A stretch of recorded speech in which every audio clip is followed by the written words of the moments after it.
One way to think about ordinary time comes from the liturgical calendar. It represents the weeks between the end of Christmas season and the beginning of Lent, as well as the weeks following Pentecost Sunday and the first Sunday of Advent. Ordinary time, according to those who follow it, is the period in which the faithful live not in feasting or penance, but in watchfulness and expectation. In her poem, The Ordinary Time, Dana Littlepage Smith directs our attention to creatures and phenomena that belong to a more common understanding of the ordinary, the usual, the commonplace, what comes naturally, being in the day-to-day. Her poem invites us to find healing and affirmation by simply being present and by attending to the actors and the events of everyday life. The ordinary time. Goldfish in the horse trough nibble at morning's surface. They are not busy, they're breathing. The sparrow threading straw under the eave lifts whips of time to his mate's music. This is the opposite of busyness. Birds, even singing, can be the architects of our silence. Would you be healed by being? Then be here. Of course, that's obvious, isn't it? There is no other where. Last night, the horse laughing in the field grunted me to still standing. So I stood and listened after my friend went to bed, having asked me, without wheedling or pleading, "Can you make me feel not like a failure?" "I can't," I said, "but I can advise you to watch the wagtail drop from this eve like the plumb line of rain following. It doesn't fret about the minutiae of rising. When needed, it rises." Littlepage's poem directs our attention to the ordinary: birds building nests, horses laughing, fish nibbling, and see what arises in us, and even just for a moment, set aside our feelings of failure and frettedness and allow ourselves to sink into the ordinary beauty that surrounds us. Think of the silkworm meditatively munching away on those mulberry leaves. I am not a strict follower of the liturgical calendar. My relationship to time and being is rooted in the seasons, the slow turning of summer to fall, fall to winter, winter to spring, and back again. The seasons offer a standing invitation to explore the ordinary, to go deeper into the rhythms that each season brings. I've not had the pleasure of spending a year swimming in an estuary, but I have experienced the feeling of stillness that Hanlon describes, where I feel myself inhabited in time. No doubt you've had those moments too, aware of Earth's turning, gravity's pull, but somehow steeped in the stillness as you slowly circle through time.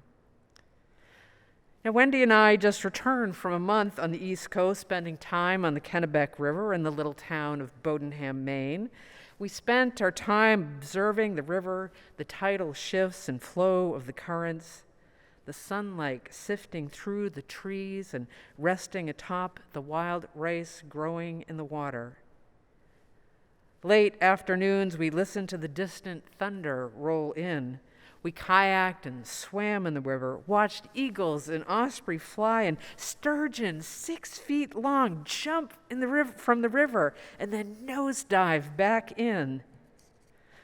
Spending time on the river, life slows down and our days adjust to the tidal rhythm, the seemingly easeful inhalation and exhalation of the water.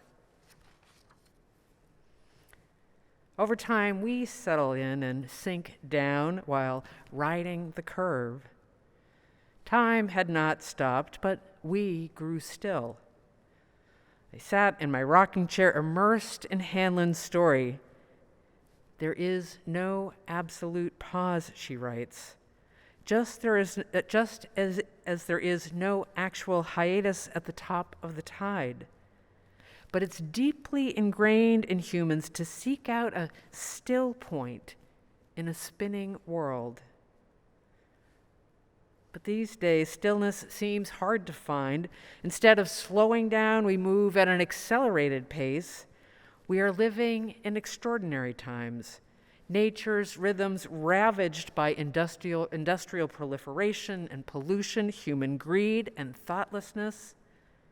We are faced with fires, floods, droughts, heat, resulting in great poverty, human suffering, and a depletion of resources that exhausts our planet. Nature, it seems, has grown weary, tired of forgiving our trespasses. We know this is a time for action. We've known it for years, yet we often feel paralyzed. Part of our paralysis, I think, is the loss of our relationship to ordinary time. How might we find a still point, restore ourselves and our planet? Artists, I find, have a way of helping us look closer in and observe the extraordinariness all around us. On a rainy day, Wendy and I visited Slack Tide, an exhibit by painters Caroline and John Ruffo. The two spent 3 months painting the intertidal zone of Popham Beach, one of the most beautiful beaches in Maine. The intertidal zone refers to the area that is covered and revealed as the tide comes in and out. The moment of pause between high and low, when the water is without current or stress. The intertidal zone is an ecologically rich and precious littoral zone, meaning the zone between the high and the low marks of the tide. In the spring of 2021, the Ruffos gathered their supplies and opened their senses to observe the paint. And observe and paint. In their artist's statement, they write, "We have all experienced the pandemic in different ways, but now that our part of the world is beginning to reopen, we want to pause and reflect, being caught up in the current of our lives. We have had an opportunity to examine our values relating to social justice, among other things, the environment, the need for spiritual retreat and recovery. We hope this show gives you a space for reflection, similar to the space that can be found on a long walk along the beach." The paintings capture the endless beauty found in the ordinary, a myriad of watery blues and soft grays and opalescent yellow swirling inside a clamshell. The varying moods of sky and water. 2 lonely beach chairs. A battered fence catches the sun. Serrated light marks the spot in the sand. Tide and time move, but there is a stillness, and you feel yourself sink in. In the tension of the tide, be it ocean or tidal river or estuary, you find what the biologist Dorothy Borse calls edge ecologies, the place where land and water meet. Things that happen in an edge ecology don't happen anywhere else. Borse listens and looks for the rich ecotones found in the edge ecologies, like salt marshes and tidal waters. these special places where the two households live in a sort of fertile sort of tension. Here is more than 2/3 of marine fish start their life.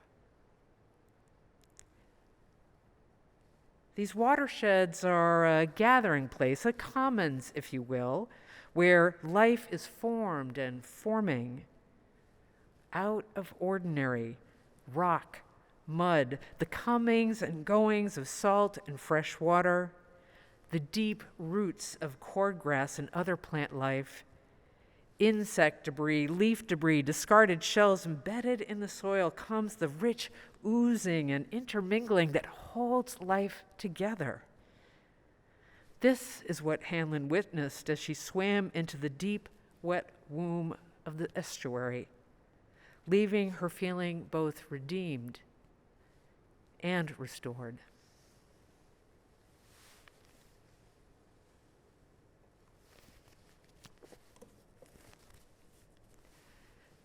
These life-giving commons are essential to our planetary survival.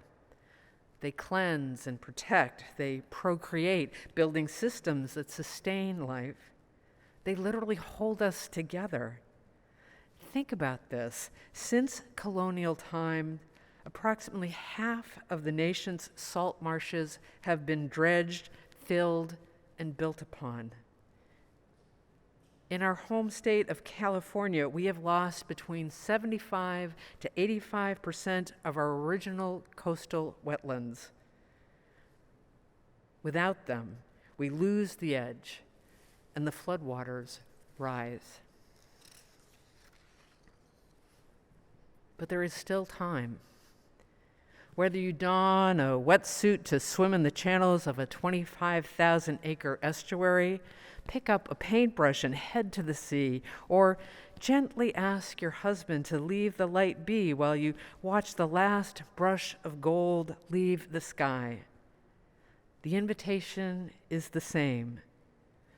Step into a different relationship with time. Live in the still point, the slack tide. Gather at the edge of the great commons, even if it's just for a moment, and feel yourself part of creation. The more we sink into ordinary time, the better attuned and equipped we are to restore our planet and ourselves. Now, the work of restoration, be it personal or planetary, requires deep attention. Oakland-based artist Jenny Odell writes about deep attention in her book, How to Do Nothing. It was early 2017, shortly after Trump's inauguration, and mere months since the horrific ghost ship fire where so many lives were lost. In the churn of these two events, she was asked to give a keynote talk on art and technology. I thought about what I could possibly say that would be meaningful in a moment like this, Odell writes. Without knowing what the talk would be, I typed, How to Do Nothing. Shortly after, I decided to ground the talk in a specific place, the Rose Garden in Oakland, a 5-minute walk from my house.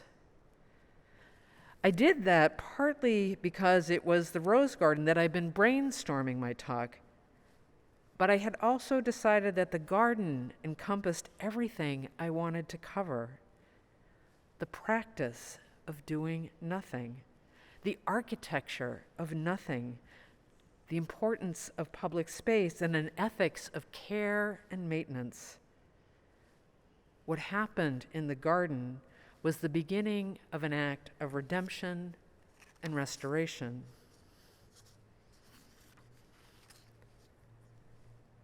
What Odell was healing from was what she calls repetitive injury of the spirit. The toxic stew of modern life, the impacts of technology that claim so much of our attention, political division and amplification, the structures that strip the earth bare, all in the name of progress. The cumulative cloud of capitalism left her depressed and completely depleted. Odell asked herself, what am I willing or able to refuse for the sake of restoring my humanity? The answer, try doing nothing. In Odell's Odyssey, she learns to seek out contemplative spaces, what she calls attention-holding architecture that nurture and feed body, mind, and spirit. For Odell, it was the rose garden. For me, it's the tidal rivers.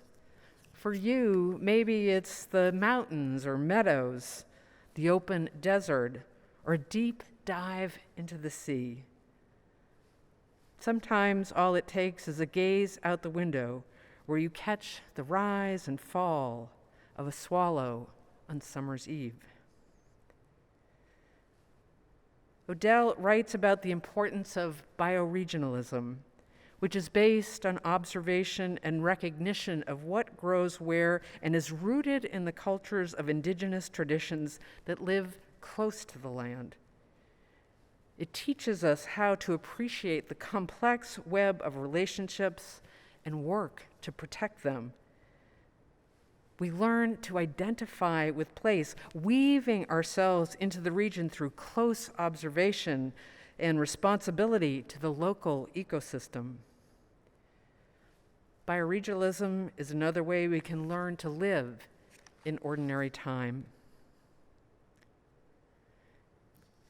Faith communities share something in common with bioregions.